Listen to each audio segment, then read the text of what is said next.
Hello guys, welcome back to my new video. तो guys, इस video में हम छावा मूवी के पोस्टर की ड्राइंग में कलरिंग करेंगे। एंड इससे पहले हमने पार्ट 1 में आउटलाइन को ड्रॉ किया था। तो अभी तक अगर आप लोगों ने आउटलाइन की वीडियो नहीं देखी है तो आपको नीचे डिस्क्रिप्शन में आउटलाइन वीडियो की लिंक मिल जाएगी, आप लोग वहां से देख लेना। एंड इसी के साथ इस ड्राइंग को करने के लिए हम यहाँ पर सिंपली डॉम्स के 12 शेड्स वाले कलर पेंसिल का यूज करेंगे। तो मैं सबसे पहले यहाँ पर रेफरेंस फोटो को अच्छी तरीके से ऑब्जर्व करके सिंपली मैं यहाँ पर फर्स्ट लेयर को अप्लाई करने के लिए सिंपली ब्राउन कलर का यूज कर रहा हूँ। तो सिंपली आप लोगों को ब्राउन कलर का यूज करके कंप्लीट फेस में सबसे पहले कलरिंग करना है। एंड रेफरेंस फोटो में आप लोगों को जहां पर भी एकदम से ब्लैक पार्ट दिखे, आपको सिंपली वहां पर सबसे पहले ब्राउन कलर का ही यूज करके कलरिंग कर लेना है। जैसे कि गाइस आप लोग देख सकते हो कि हम यहाँ पर रेफरेंस फोटो में जहां पर भी एकदम से ज्यादा डार्क एरियाज है, मैं वहां पर ब्राउन कलर का यूज करके थोड़ा प्रेशर देकर शेड कर रहा हूँ। एंड जहां पर भी आप लोगों को एकदम से ज्यादा हाईलाइट एरियाज दिखे, सिंपली हाईलाइट एरियाज को छोड़कर ही कलरिंग करना है।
गाइस, ब्राउन कलर का यूज करके कंप्लीट कलरिंग कर देने के बाद अब आपको सिंपली सेकंड लेयर को अप्लाई करने के लिए ऑरेंज कलर का यूज करके कलरिंग करना है। एंड आप लोगों ने सिंपली जिस तरीके से ब्राउन कलर का यूज करके कलरिंग किया था, बिल्कुल आप लोगों को उसी तरीके से हाईलाइट एरियाज को छोड़कर बाकी कंप्लीट ड्राइंग में आप लोगों को ऑरेंज कलर का यूज करके कलरिंग करना है। ऑरेंज कलर से भी कंप्लीट कलरिंग कर देने के बाद अब आपको सिंपली येलो कलर का यूज करके कलरिंग कर लेना है।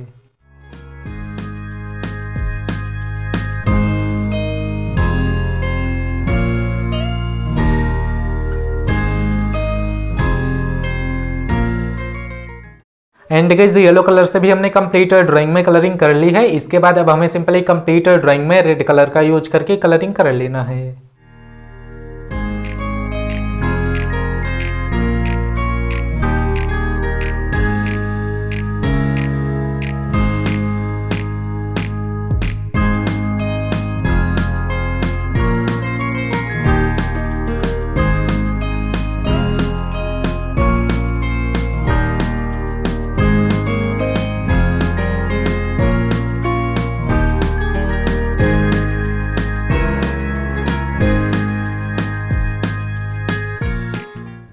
तो सिंपली गाइस हमने यहाँ पर रेड कलर का यूज करके भी कंप्लीट ड्राइंग में कलरिंग कर ली है। एंड इसके बाद अब आपको सिंपली लास्ट में रेफरेंस फोटो में जो भी एकदम से ब्लैक पार्ट दिख रहे हैं, अब आपको सिंपली उन्हें अच्छी तरीके से ऑब्जर्व करके आपको ब्लैक कलर का यूज करके कलरिंग करना है। गाइस, आप लोगों को सिंपली ब्लैक कलर का यूज करके भी कलरिंग करते समय आप लोगों को जहां पर भी एकदम से ज्यादा हाईलाइट एरियाज दिखे, सिंपली उन हाईलाइट एरियाज को छोड़कर ही कलरिंग करना है।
गाइस हमने यहाँ पर brown, orange, yellow, red and black colour का यूज करके कंप्लीट ड्राइंग में कलर को अप्लाई कर दिया है। एंड लास्ट में अब आपको सिंपली व्हाइट कलर का यूज करके इन सभी कलर्स को आपस में ब्लेंड कर लेना है।